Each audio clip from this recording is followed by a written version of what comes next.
Salmahon na gani eh.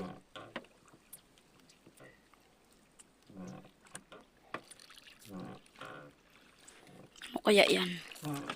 Yellow pen siguro. Tulingan yung ra. Tanad. Yan. Medyo ito yan mga guys, kita oh. Kamuti na sa ilalim. Ang isang piraso. Laki ay. Balagbag. Ay, dalawa pala mga guys. Kaya pala, Gulyasan nga na eh. kaya pala mga guys, dalawa siya. Dalawa nga na eh. Puro gulyas. Ay, tulingan. Kaya mga guys, ang isa pa oh. Dalawa.